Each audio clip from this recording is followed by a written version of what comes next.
World top rankings ఉన్న యూనివర్సిటీస్లో ఎలాంటి IELTS రాయకుండా ఫ్రీ ఎడ్యుకేషన్ అండ్ స్కాలర్షిప్ అందుకోవాలంటే contact Videsh consults.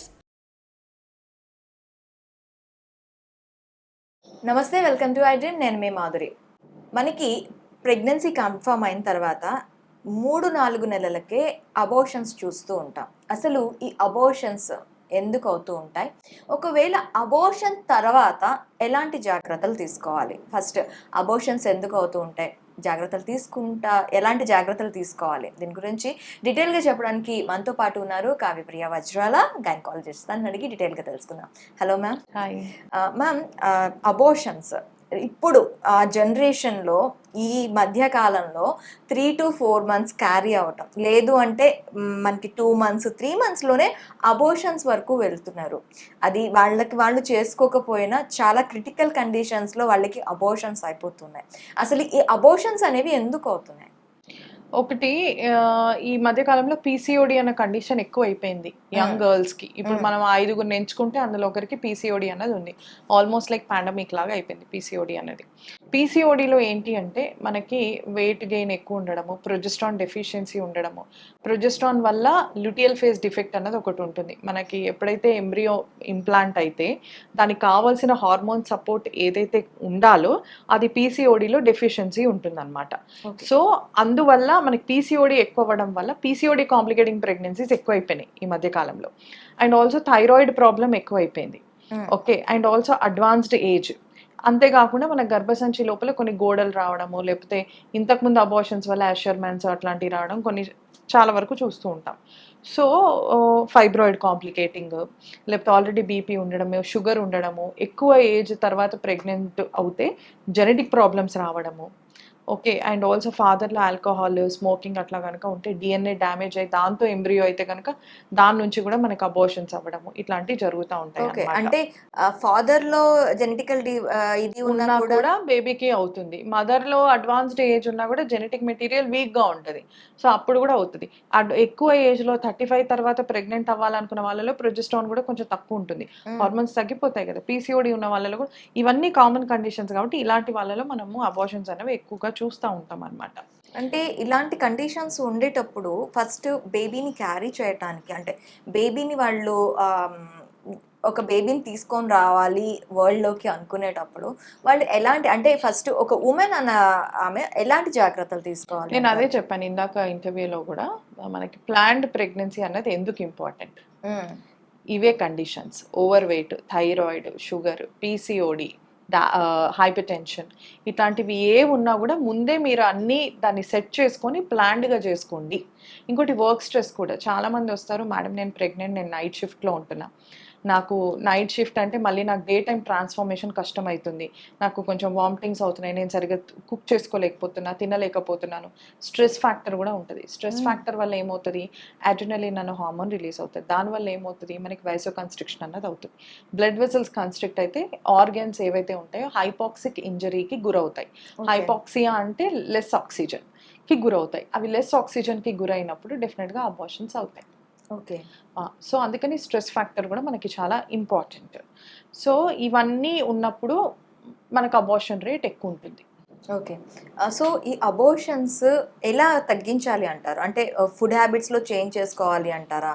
First make your self fit, correct your hormonal imbalance, thyroid issues ఏమైనా ఉంటే correct చేసుకోండి, jeans problem ఏమైనా ఉంటే దాని కొన్ని ఇన్ఎవిటబుల్ కండిషన్స్ ఉంటాయి వేర్ బై డిఫాల్ట్ మీకు పేరెంటల్ క్యారియోటైపింగ్లో అబార్షన్సే రాసిపెట్టి ఉంటాయి వాళ్ళ తలరాతులు, వాటికి ఏం చేయలేము.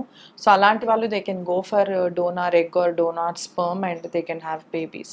సో ఇట్లాంటివి చాలా ఉంటాయి. అండ్ ఆల్సో మనకి యాప్లా అనో కండిషన్ ఉంటుంది. మనకి మన బాడీ ఆటోఇమ్యూన్ కండిషన్స్ ఉండడం వల్ల కూడా రికరెంట్ అబార్షన్స్ అనేవి కూడా జరుగుతూ ఉంటాయి. అంతేకాకుండా మనకి 15 weeks are 5th month abortions కూడా మనం చూస్తూ ఉంటాం. ఏంటంటే గర్భసంచి ముఖద్వారము చిన్నగా ఉండడము అండ్ దాని రంధ్రంకి కూడా పటుత్వం లేకపోవడము, so painless expulsion of foetus జరగడం, ఇవన్నీ అవుతూ ఉంటాయి అన్నమాట. సో వన్స్ అబార్షన్ అయింది, అబార్షన్ అయిన తర్వాత చాలా మందికి మళ్ళీ క్యారీ అవటానికి చాలా కష్టంగా ఉంటుంది.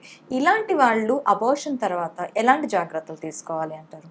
ఫస్ట్ ఇవాల్యుయేషన్ అనేది ఇంపార్టెంట్. ఎందుకు అయింది అన్నది ఒక గైనకాలజిస్ట్ దగ్గర ఇవాల్యుయేషన్ చేయించుకున్నాక ఎక్కడైతే వాళ్ళకి ప్రాబ్లం ఉందో ఆ ప్రాబ్లమ్ని కరెక్ట్ చేసుకుంటే నెక్స్ట్ టైం అలాంటివి జరగవు.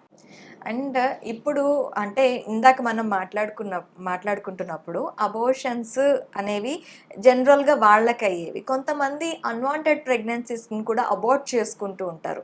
So Exactly. వాళ్ళకి ఇచ్చే సలహా ఏంటి మీరు? ఎస్, ఈ అన్వాంటెడ్ ప్రెగ్నెన్సీస్ మేము ఎక్కువగా చూసేది ఏంటంటే అన్మ్యారీడ్ కపుల్స్లో చూస్తూ ఉంటాము, who are in relationship.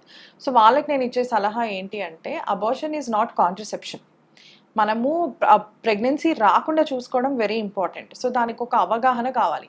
First మీ పీరియడ్స్ రెగ్యులర్ లేకపోతే రెగ్యులర్ చేసుకోండి. రెగ్యులర్గా ఉంటే గనక మీకు ఏ రోజు ఓవులేషన్ అన్నది మీకు అర్థమవుతుంది. Number of days -14 will give you the day of your ovulation. So this is always retrospective. ఇది ఎంత రెట్రోస్పెక్టివ్ అయినా కూడా మీకు ఒక రెగ్యులారిటీ అన్నది మీ పీరియడ్స్లో ఇంపార్టెంట్. 30 డేస్కి వస్తుందా, 28 డేస్కి వస్తుందా? 30 డేస్కి వస్తుంది అంటే what is the day of ovulation? -14 is 16. So 16th day you're ovulating. When you're ovulating 16th day మనకి స్పర్మ్కి 72 hours లైఫ్ ఉంటుంది, ఎగ్కి 24 hours ఉంటుంది. సో ఈవెన్ దో మీరు 3 రోజుల ముందు వితౌట్ కాంట్రసెప్షన్ చేసుకున్నా sperm can go and meet with the egg even after 3 days. Okay. So అందుకని ఒక 5 days ముందు, 5 days తర్వాత, ఇప్పుడు 16th అంటే 10th to 20th డే గనక మీరు కాంట్రసెప్షన్ ఏమైనా వాడితే డెఫినెట్గా you can avoid unwanted pregnancies.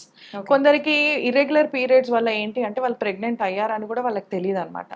So they will come to me when they are 20 weeks. పొట్ట ఇక్కడికి తెలుస్తూ ఉంటుంది, అవగాహన లేక. అప్పుడు అదొక మ్యారేజ్ కాదు, అదొక జస్ట్ క్యాజువల్ రిలేషన్షిప్గా అబ్బాయి అనుకుంటాడు. What about that girl? అమ్మాయి ఏమవుతుంది? సో అందుకనే ఎప్పుడు కూడా అమ్మాయిలకి ఎక్కువ మన బాడీ గురించి మనకు అవగాహన ఉండాలి. మనం ప్రొటెక్ట్ చేసుకోవడం అనేది వెరీ ఇంపార్టెంట్. ఓకే. అండ్ ఈ అబార్షన్స్ వల్ల మనకి ఏంటి అంటే ఎంత ఇది పిల్స్తో పోతుంది కదా అని చాలా మంది అంటారు. పిల్స్తో కొందరికి పోతుంది, కొందరికి పోదు. కొందరికి ముక్కలు అలాగే ఉండిపోతాయి. ఆ ముక్కలు అలాగే ఉండిపోయినప్పుడు మనం డిఎన్సీ అన్నది చేయాల్సిన అవసరం ఉంటుంది. డిఎన్సీ అంటే ఏంటంటే ఒక స్పూన్ మనం ఒక బౌల్లో పెట్టి తీస్తున్నట్టు అనమాట. కొబ్బరి తురుము తీస్తాం కదా, అలా తీస్తున్నట్టు అనమాట. సో మన యుట్రస్ లో గనక మనం అట్లా పెట్టి తీసినప్పుడు లోపల అతుకులు అన్నవి ఫామ్ అవుతాయి. తర్వాత దానివల్ల ఫ్యూచర్లో మీరు ప్రెగ్నెంట్ అవ్వాలనుకున్నా అవ్వలేరు. సో కాంప్లికేషన్ కూడా ఉంటాయి. అండ్ ఆల్సో ఎప్పుడు కూడా చేయించుకున్నప్పుడు ఒక సేఫ్ అంటే స్కిల్డ్ గైనకాలజిస్ట్ దగ్గర చేయించుకోవడం ఇంపార్టెంట్. చాలా చిన్న చిన్న ప్లేసెస్ ఆర్ఎంపీలు వీళ్ళు కూడా చేస్తూ ఉంటారు డిఎన్సీఏ కదా అని. But they don't know the complications of DNC. ఒక్కసారి పర్ఫరేట్ అయ్యింది అంటే యుట్రస్ అన్నది చాలా మెత్తగా అయిపోతుంది. ప్రెగ్నెన్సీలో పర్ఫరేట్ అయ్యింది అంటే హిస్టెక్టమీ కొన్నిసార్లు మన లైఫ్ కూడా పోయే అవకాశాలు ఉంటాయి. ఈ పర్ఫరేషన్లో sometimes they perforate bubble also. ఇంటెస్టైన్స్ని కూడా పర్ఫరేట్ చేస్తారు. మేము కొన్ని చూసాము. మేము మెడికల్ కాలేజ్లో చదివేటప్పుడు ఇట్లా డిఎన్సీ చేస్తున్నప్పుడు వాడికి ఇట్లా ఎక్కడ బయట ఎవరో ఆర్ఎంపీ చేస్తారు, ఫీకల్ మ్యాటర్ వచ్చింది లోపల యుట్రస్ నుంచి. So we lose that patient because of sepsis. So ఇలాంటి కండిషన్స్ కూడా ఉంటాయి. ఎప్పుడు కూడా అయింది మిస్టేక్ అయిపోయినాక కూడా at least go to a safe place where a skilled gynaecologist is there. Okay. అంటే ఇది అవాయిడ్ చేయడానికి లేదు కాబట్టి prevention is the better than cure. Exactly, అందుకే ఈ అవగాహన తెలియాలి అని చెప్పి I'm talking about this. Thank you ma'am.